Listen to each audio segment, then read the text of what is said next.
للہ رب العالمین والصلاة والسلام علی رسول اللہ وعلی آلہ وصحبہ اجمعین، اما بعد۔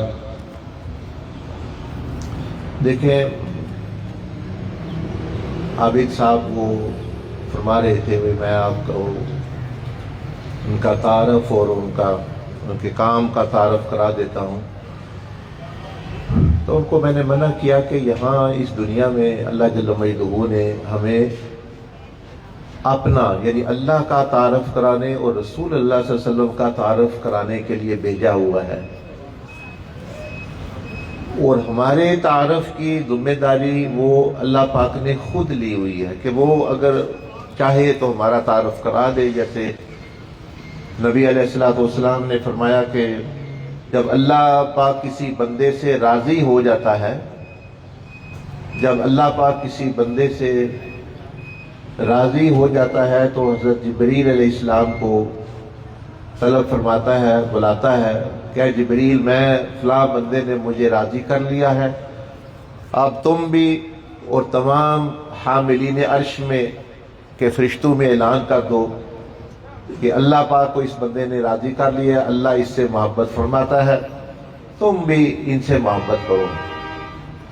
پھر وہ ساتویں آسمان کے سارے فرشتے میں یہ اعلان ہے۔ اب یہ کوئی معمولی بات نہیں، یہاں ایک پوسٹر یہ 2-4 لگے ہوئے ہیں تو لگوانے کے لیے کتنے پیسے، اور ٹی وی پہ اشتہار دینا ہو تو کتنا کچھ کرنا پڑتا ہے، کئی پاپڑ بیلنے پڑتے ہیں بھئی اپنا بتانے کے لیے۔ لیکن یہ جو تعارف جو نیچے سے شروع ہوتا ہے یہ رحمانی نہیں ہوتا، رحمانی یعنی عرش سے شروع ہوتا ہے، اللہ پاک عرش سے وہ بندے کا تعارف شروع کرتا ہے، اور جو خود یہاں ہمارے اپنے میرا یہ کرو، میرا یہ بتاؤ، میرے نعرے لگواؤ، یہ شیطانی تعارف ہوتا ہے۔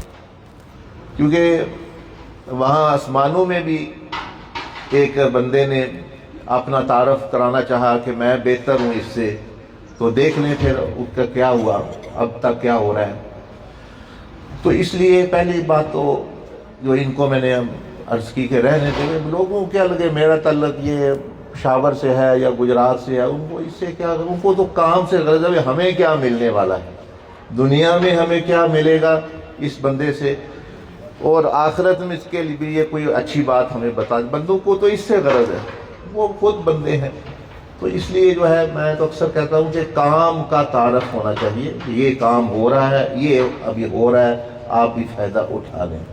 اور وہ جو تعارف ہے اگر بندے کو خواہش نہیں ہونی چاہیے بھائی میرا تعارف ہو، لیکن اگر اس کی خواہش نہ بھی ہو اور وہ رب تعالیٰ کو راضی کر لے تو اللہ پاک خود جبریل علیہ السلام کو بلا کے فرماتا ہے کہ آسمانوں کے تمام فرشتے، کروڑ ارب خرب فرشتے ہیں، ان سب میں اس کا نام بھی اور اس کی محبت بھی اللہ پاک ان کے دلوں میں ڈال دیتا ہے، اور پھر وہ آسمان والے فرشتے زمین والے فرشتوں میں اس کی محبت آتی ہے، پھر زمین والے فرشتے مخلوقات، مچھلیاں سمندر میں، پرندے اور چرند، درخت، پتھر، وہ بھی اس سے محبت کرنے لگتے۔ یہ ہے اصل معاملہ۔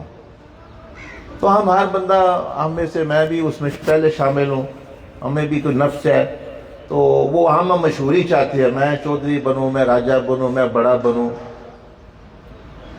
اچھا، اگر بڑا بننا ہی ہے تو بڑا بننے کا طریقہ سیکھ لیں۔ بڑا بننے کا طریقہ یہ ہے کہ عاجزی اختیار کریں، اللہ کو راضی کریں، اللہ آپ کو بڑا بنا دے گا۔ یہ بڑا بننے کا طریقہ نہیں، میں بڑا ہوں، مجھے جانو، مجھے پہچانو، میری واہ واہ کرو۔ اس کے بارے میں اللہ کے حبیب صلی اللہ علیہ وسلم نے فرمایا، من تواضع للہ رفعہ اللہ، جو تواضع اور عاجزی اختیار کرے گا اللہ خود اس کو اٹھائے گا۔ سارے بندے اس پر اپنا قدم بھی رکھ دیں، اللہ ان قدموں کو توڑ کر بھی اس کو اٹھائے گا، جس طرح وہ زمین سے پودے اور پھل اگاتا ہے مٹی سے، وہ اس کا درجہ۔ آپ نے دنیا میں بھی دیکھا ہوگا ایک بندے کی کتنے لوگ مخالفت کرتے ہیں، اس کے خلاف اشتہار یہ وہ، لیکن پھر بھی لوگوں کے دلوں میں اس کی عزت رہتی ہے۔ کئی لوگ ہیں وہ اشتہار دے دے کے اخباروں میں اور طاقت استعمال کر کے ہمیں مانو، ہم یہ ہیں، لوگوں کے دل میں نہیں آتی عزت ان کی۔ کیوں کہ اللہ پاک نے فرمایا وَتُعِزُّ مَن تَشَاءُ وَتُذِلُّ کہ عزت اور ذلت کا بٹن سوئچ اللہ کے ہاتھ میں ہے. وہ کسی کے بارے میں آن کر دے تو بس وہ کچھ بھی نہ ہو تو وہ بوریے پر بیٹھا ہو تو اس کو. اب سیدنا عبد القادر جیلانی قدس سر العزیز، خواجہ غریب نواز، حضور علی بن عثمان داتا گنج بخش حجویری، کس نے ان کو دیکھا ہے؟ کوئی نہیں جانتا ان کے پاس کیا مال دولت تھا، کس طرح کی سواریاں تھیں، ان کے کپڑے کتنے مہنگے ہوتے تھے یا سستے ہوتے تھے، وہ ان کی کوٹھیاں کتنی، کوئی نہیں جانتا. لیکن لوگوں کے دل نام آتے ہیں تو لوگوں کے دل عزت سے جو ہے وہ بھرے جاتے ہیں. اور ہاں میں تو کوٹھیاں کھڑی کر کے اور یہ اور وہ بندوقیں اٹھا کے پروٹوکول لے کے یہ اس طرح معاملہ نہیں ہوتا. ہاں اگر آپ کرنا چاہتے ہیں تو وہ میں نے عرض کی، امیر بننا چاہتا ہے تو طریقہ تو سیکھ لے نا. اگر بڑائی بندہ چاہتا ہے بڑا بننا تو وہ حضور علیہ السلام سے طریقہ سیکھ لے. فرمایا من تواضع للہ رفعہ اللہ، کہ جو تواضع، عاجزی، انکساری، عبدیت اختیار کرے گا اللہ پاک اس کو بلند کرے گا، اس کا مقام بندوں میں بھی اور اس کی ذات جو ہے کہ ہاں بھی. اور من تتکبر وضعہ اللہ، اور جو بڑا بننے کی کوشش کرے گا، تکبر کرے گا، اپنی واہ واہ چاہے گا، تو پیارے آقا صلی اللہ علیہ وسلم نے فرمایا وضعہ اللہ، اللہ پھر اس کو نیچا کرے گا، اللہ پھر اس کو ذلیل کرے گا. آج معراج کی رات گزری ہے، آج دن ہے 27 رجب کا. تو اس میں دیکھیں امام فخر الدین رازی رحمۃ اللہ علیہ نے فرمایا کہ جب حضور علیہ السلام کو جو سارے مقامات آپ کو اللہ نے عطا کیے، ختم نبوت کا مقام، انبیاء کی امامت کا مقام، زمین پر آپ نے انبیاء کی امامت کرائی، اور بھی جو درجات ہیں، پہلے اسمان میں بھی فرشتوں نے سارا ان کو سلام کے، دوسرے بھی، تیسرے بھی، چوتھے، پانچویں. حضرت ابراہیم علیہ السلام نے ویلکم کیا، خوش آمدید کیا. حضرت موسیٰ علیہ السلام نے، تمام انبیاء نے. سدرۃ المنتہا پہ جبریل علیہ السلام نے میزبانی کی. پھر بھی آپ بلندی پہ بلندی، پھر کرسی آ گئی، پھر عرش الہی آ گیا، اس سے بھی آپ اوپر جب چلے گئے تو کیا مقام باقی رہ گیا پھر؟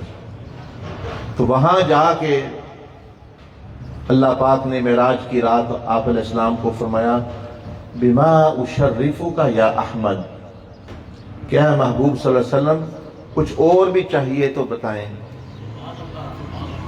کوئی بات، کوئی چیز مانگیں، کوئی رہتا.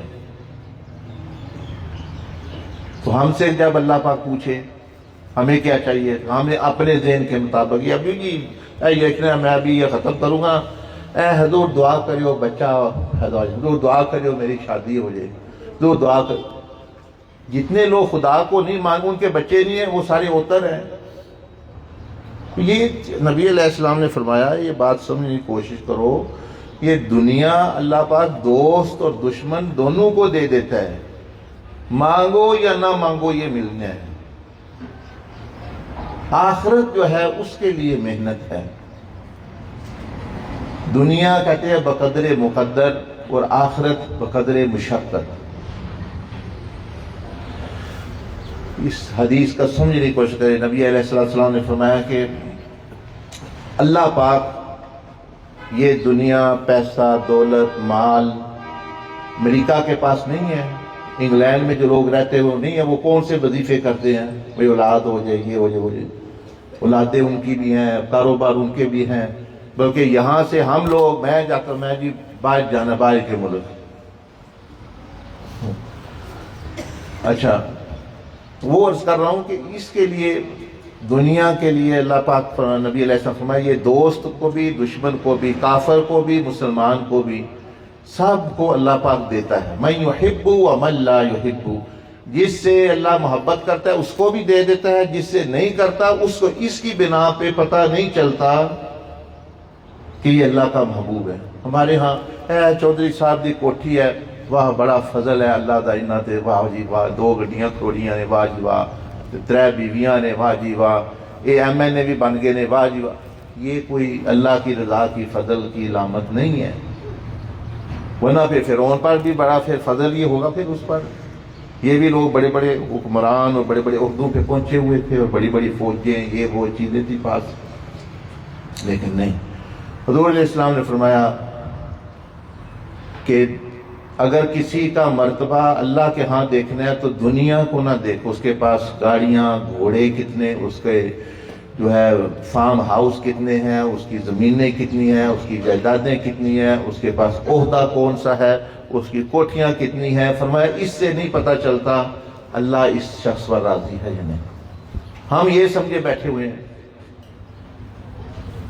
آقا دو جہاں سید الموجودات صلی اللہ علیہ وسلم فرمایا اگر دیکھنا چاہتے ہو کہ اللہ جل مجدہ کسی پر کتنا راضی ہے تو دیکھو کہ اس کی زندگی میں دین کتنا ہے، نمازیں کتنی ہیں، سنتیں کتنی ہیں، آپ علیہ السلام کی محبت کتنی ہے، اللہ کی محبت کتنی ہے، مخلوق کی خیر خواہی اس کے اندر کتنی ہے. فرمایا یہ دیکھو، اگر پاؤ تو سمجھو ہاں یہ ہے اللہ کی رضا کی علامتیں.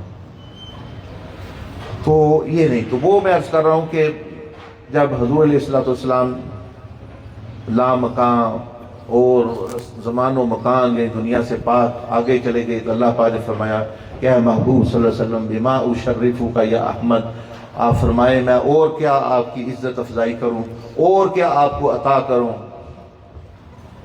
آپ نے کیا فرمایا؟ فرمایا بنسبت الیک کہ یا رب العالمین ساری زندگی عالم ارواح سے الست بربکم کا جواب میں نے دیا کہ تو میں ہمارا معبود ہے، رب ہے.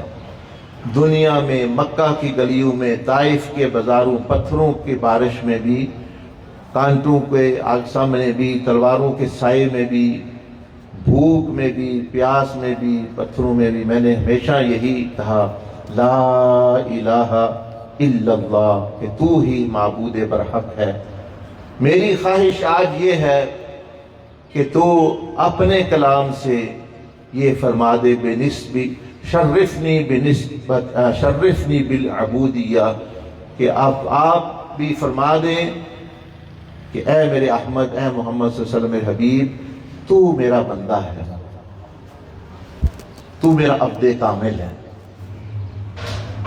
وہ جن کو اللہ نے سب سے بلند مقام دیا وہ تو عبدیت کی تلاش میں ہیں. وہ تو کہہ رہے ہیں اللہ تو فرما دے کہ میں تیرا بندہ ہوں، میرے لیے سب سے بڑا شرف یہ ہے. ہم کہتے ہیں نہیں ہمیں عہدہ ملے، یہ ہو وہ ہو، پھر ہمیں شرف ملے گا اور پھر ہمیں یہ چیزیں ملیں گی. تو ان چیزوں کے پیچھے نہ بھاگیں. جب آپ اللہ کے پیچھے چل جائیں گے، اللہ کی رضا کے پیچھے، عزتیں اور شرافتیں وہ آپ کے پیچھے بھاگیں گے. ایک بزرگ نے، قادری سلسلے کے بزرگ تھے، انہوں نے یہ خواب دیکھا. خواب میں 3 پرندے دیکھے. کتنے پرندے؟ ایک پرندہ ایسے باز کی طرح ایسے جا رہا ہے، اس پرندے کے پیچھے ایک دوسرا پرندہ بھی وہ بھی جا رہا ہے، وہ دوسرے پرندے کے پیچھے تیسرا پرندہ بھی جا رہا ہے. تو کتنے پرندے ہو گئے؟ ایک آگے آگے سفر کر رہا ہے، دوسرا اس کے پیچھے، تیسرا اس کے پیچھے. وہ بزرگوں نے خواب میں ہی پوچھا کہ یہ کیا ہے، یہ کون، یہ پرندے کیا ہیں؟ آواز آئی کہ پہلا پرندہ تو مثال ہے اللہ کے ولیوں کی، وہ تو اللہ کی رضا کی طرف سفر کر رہے ہیں، اللہ کے قرب کی طرف سفر کر رہے ہیں، وہ تو اللہ کی محبت کی طرف اڑ رہے ہیں. اچھا جی، یہ دوسرا پرندہ کیا ہے جو اللہ کے ولیوں کے پیچھے جا رہا ہے؟ فرمایا یہ دنیا ہے، یہ دنیا ہے، یہ مال ہے، یہ عزتیں ہیں، یہ دنیا کی شرافتیں ہیں، یہ ساری ان کے پیچھے جا رہی ہیں قدموں میں. اچھا جی، تیسرا پرندہ کیا ہے؟ وہ کہنے لگے یہ اہل دنیا، یہ دنیا دار لوگ ہیں جو دنیا کے پیچھے بھاگ رہے ہیں. تو یہ عزت ہے یا یہ عزت ہے کہ بندہ اللہ کی طرف مقصد زندگی بنائے اور دنیا آپ کے خدمت کرے، یا کہ آپ دنیا کے نوکر بن جائیں اور وہ آپ کو ذلیل کرے گی؟ اس طرح جو ہے. تو وہ حضور علیہ السلام نے فرمایا کہ اس جگہ پہ جا کے کہ شرفنی بالعبودیہ، یا اللہ مجھے اپنے کامل بندوں میں شامل فرما، تو بھی فرما دے۔ میں نے تو کہا کہ تو میرا رب ہے، ساری زمین پہ کہا، اب تو آسمانوں میں اعلان کہ میں تیرا بندہ ہوں، میرے لیے یہ سب سے بڑا شرف ہے۔ اس لیے اللہ تعالیٰ نے جہاں بھی معراج کا ذکر کیا وہاں فرمایا، یہ نہیں فرمایا سبحان الذی اسری بحبیبہ کہ پاک ہے وہ ذات جس نے اپنے حبیب کو سیر کرائی، یہ نہیں فرمایا سبحان الذی اسری بنبیہ پاک ہے وہ ذات جس نے اپنے نبی کو سیر کرائی، یہ بھی نہیں فرمایا سبحان الذی اسری برسولہ پاک ہے وہ ذات جس نے اپنے رسول کو سیر کرائی، یہ بھی نہیں فرمایا سبحان الذی اسری بعبدہ پاک ہے وہ ذات جس نے اپنے بندے کو ہی سیر کرائی۔ تو یہ ہم بھی کوشش کریں بندگی اور عجزی اور انکساری۔ دوسرا پھر رسول اللہ صلی اللہ علیہ وسلم نے وہاں حضرت انس بن مالک کو فرمایا غالباً کہ جو بندہ صدقہ دیتا ہے، مثلا آپ 1 روپیہ صدقہ دیتے ہیں تو کتنا ثواب ملتا ہے؟ 10 روپے۔ کتنا؟ کم از کم 10 روپے۔ فرمایا کہ جو قرض دے گا، کیا؟ جو کسی حاجت مند کو قرض دے گا اس کو 18 گنا ثواب ملے گا روز۔ مثلا آپ نے بندہ ایک آیا، آپ وہ جی مجھے 2 پیسوں کی ضرورت ہے، مجھے صدقہ دے دو، آپ نے 1000 روپیہ اس کو دے دیا۔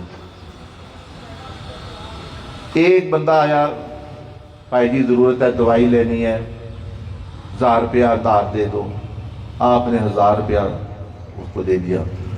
آپ کو ایک دفعہ 10,000 کا ثواب مل گیا جو صدقہ دی، ایک دن بس۔ جتنا وقت اس نے قرض واپس نہیں کرنا، 18,000 روپے کا صدقہ آپ کے مال نامے میں لکھا جا رہا ہے روزانہ۔ اس لیے امام اہل سنت امام احمد رضا بریلوی رحمۃ اللہ علیہ وہ فرماتے تھے کہ میں نے جب یہ حدیث پڑھی، کئی لوگوں کو میں نے قرض دیا ہوا ہے، میں واپس ہی نہیں مانگ رہا ہوں، نہ وہ دے رہے ہیں، اس لیے کہ میرے پاس اتنے پیسے نہیں کہ میں روز اتنے 1000 روپے صدقہ کروں، تو میں نے قرض دے کے چپ کیا ہوا ہوں، بھائی میرے اعمال نامے میں روزانہ اتنے 1000 روپے کا صدقہ لکھا جا رہا ہے۔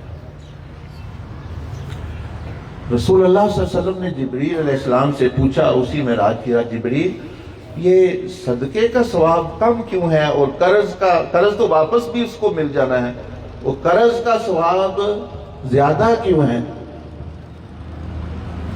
کس نے یہ پوچھا؟ نبی اکرم صلی اللہ علیہ وسلم نے جبریل علیہ السلام سے کہ جبریل یہ تو بات ابھی سمجھ آ گئی، لیکن یہ قرض کا ثواب زیادہ اور صدقے کا ثواب کم ہے، حالانکہ قرض پھر بھی واپس بھی ملنے کی امید ہے۔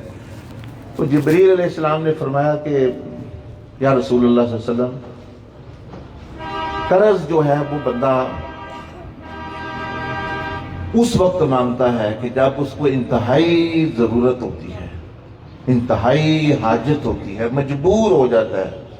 صدقے والے تو ویسے بھی مانگتے رہتے ہیں، دے دو دے دو، ہو سکتا ہے ان کے پاس میرے آپ سے زیادہ کٹھے ہوئے کو گھر میں، یہ بھی کوئی پتہ نہیں، لیکن مطلب ہے کہ جو قرض والا ہے وہ اپنا، تو اس زمانے میں بندے کیا کہتے ہیں، وہ ہے کہ جس کو قرض دے دو وہ واپس ہی نہیں دیتا، تو اس کا پھر آسان طریقہ ہے نا، 10,000 مانگ رہا ہے، 1000 دے دے اور واپسی کی امید نہ رکھیں، لیکن روزانہ آپ کو ثواب ملتا رہے گا۔ 1,00,000 مانگ رہا ہے، 10,000 دن کہنا ہوتا ہے یہ لو، وہ بھی چپ ہے، آپ کو وہ امام احمد رضا بریلوی رحمۃ اللہ کی طرح ثواب روزانہ ملتا رہے گا بھی اتنے سب، اسی نیت سے دے دے بھائی مجھے چلو اجر ملتا رہے، نہ بہت زیادہ اپنا دیں، اگر اعتماد نہیں ہے وہ چیز۔ تو اس طرح رسول اللہ صلی اللہ علیہ وسلم نے کئی منظر دیکھے، ان میں سے 90% منظر وہ ہیں عذاب کے، وہ ہیں کہ جو لوگوں کے حقوق کو ضائع کرنے والے لوگ تھے، سود خور، غیبت کرنے والے، یہ کیا ہے؟ لوگوں کو تنگ کرنے والے لوگ، لوگوں کو تنگ کرنے والے۔ اور جو ثواب دیکھا جیسے صدقے کا یا اس کا نماز کا اور قرضے کا، وہ جو لوگوں کی مدد کرنے والے لوگ ہیں، لوگوں کے لیے آسانی پیدا کرنے والے لوگ ہیں، لوگوں کے لیے، تو اسی تحت الحمدللہ اس علاقے میں میں زیادہ بات نہیں کرنا کیونکہ اصل کام ہے وہ کام کریں کہ یہ آئی کیمپ اللہ پاک نے آنکھیں دی ہوئی ہیں، وہ چاہے تو کسی کی خراب ہی نہ ہو، یہ تو ہمارے لیے ایک سمجھ لیں کہ ثواب کا بہانہ ہے، اللہ نے بنایا ہے کہ تم بھی ثواب لے لو یہ انتظام کر کے۔ تو آج جو 1000 بندہ یا جتنا بھی یاد رکھیں رسول اللہ صلی اللہ علیہ وسلم آپ ساری رات درود شریف پڑھتے رہیں اور ذکر کرتے رہیں، نفلی عبادت ہے نا، اتنے خوش نہیں ہوں گے جتنے کسی ان کے امتی کی آنکھوں سے صحیح نظر آنا شروع ہو گیا، ان کے 1000 امتی کا دل خوش ہو گیا، یہ آپ علیہ السلام کو زیادہ پسندیدہ۔ آپ نے فرمایا کہ جس نے میرے امتی کو، میرے کسی مسلمان کو اذیت دی اس نے مجھے اذیت دی، اور جس نے مطلب یہ ہے کہ جس نے اس کا دل خوش کیا اس نے میرا دل خوش کیا ہے۔ تو یہ بہترین طریقہ ہوتا ہے، میلاد شریف آ جائے، معراج شریف آ جائے، رات کو کریں عبادت اور دن کو کیا کریں؟ خدمت۔ رات کو عبادت، دن کو مخلوق الہی کی خدمت کریں، یہ بہترین دو ہی یہ راستے ہیں، دو ہی پر ہیں جس سے بندہ اللہ تک پہنچتا ہے۔ ایک پر عبادت الہی رسول اللہ صلی اللہ علیہ وسلم طریقے پر، اور دوسرا خدمت خلق نبی علیہ السلام کے طریقے پر۔ بس یہ جو دو یہ دین کا خلاصہ ہے، یہی سیدنا امام حسین رضی اللہ عنہ نے فرمایا تھا جب کسی نے پوچھا مجھے اسلام کا بتائیں، اسلام کیا ہے اے رسول اللہ صلی اللہ علیہ وسلم کے بیٹے؟ آپ نے فرمایا اللہ کی عبادت اور مخلوق کی خدمت، یہ دونوں چیزیں اکٹھی ہو جائیں تو وہ اسلام مکمل ہو جاتا ہے۔ اگر مخلوق پر ظلم ہے، ادھر اللہ اللہ کر رہے ہیں، وہ قبولیت نہیں ہوتی، وہ ضائع ہو جاتا ہے اجر، وہ نماز ضائع ہو جائے گی، وہ حج ضائع ہو جائے گا، وہ روزہ ضائع ہو جائے گا، وہ عمرے ضائع ہو جائیں گے، چاہے آپ کعبہ کے اندر بھی آپ کی موت آ گئی بخشش نہیں ہوگی۔ حضور نے خود فرمایا کہ شہید وہ بندہ یا کعبہ کا پردہ پکڑ کے مارے جائے، قرض یعنی بندوں کے حقوق باقی ہیں تو یہ نہیں کہ اس کی بخشش ہو جاتی ہے، یہ چیز ہے۔ تو اللہ جل مجدہ آپ حضرات کو بھی جزائے خیر عطا فرمائے جو اس میں شرکت کر رہے ہیں، اور وہ لوگ، اور خاص طور پر ہم علامہ قاری نذیر رحمۃ اللہ علیہ، قاری اویس صاحب کے والد صاحب، جن کی وجہ سے ہم آج یہاں آئے ہیں، کیونکہ وہ اس بائی علاقہ ان کا یہ ہے، ان کے بھائی، ان سے ملاقات ہوئی، تعارف ہوا، ان کے بیٹوں سے آج پھر جو ہے یہ کام بھی دین کا بھی ہو رہا ہے اور دنیا کا بھی خدمت خلق ہے، اور معراج کے دن اس سے اچھا کوئی کام نہیں ہے کہ کسی کی آنکھوں کو آپ فائدہ پہنچا دیں، کسی کو نظر آنا شروع ہو جائے، کسی کی آسانی پیدا ہو جائے۔ اللہ جل مجدہ آپ کو بھی، اور جو منتظمین ہیں جنہوں نے یہ انتظام کیا ہے، غلام قمر صاحب، قاری اویس صاحب، حفیظ صاحب، اور میں نام اللہ پاک کو علم ہے آپ کے نام، وہی اصل مشہوری ہے، وہی اصل جو ہے مرتبہ ہے جو اللہ کے ہاں لکھا جاتا ہے، بندہ کیا دے سکتا ہے کسی کو، بہرحال دعا ہم دے کر سکتے ہیں۔ آپ کو بھی اللہ پاک سلامت رکھے، پورے علاقے پر رحمت و برکتوں کا نزول فرمائے، اور انشاءاللہ یہ تو ظاہری آنکھوں کا علاج ہے، کیا ہے؟ یہ والی آنکھیں، ان آنکھوں کا بھی علاج کرنا چاہیے جو دل کی بھی اندھی ہو جاتی ہیں، دل کی بھی آنکھیں اندھی یا کم نظر آنا شروع ہو جاتا ہے اللہ کی محبت کا ہو، تو اس کا بھی علاج موجود ہے۔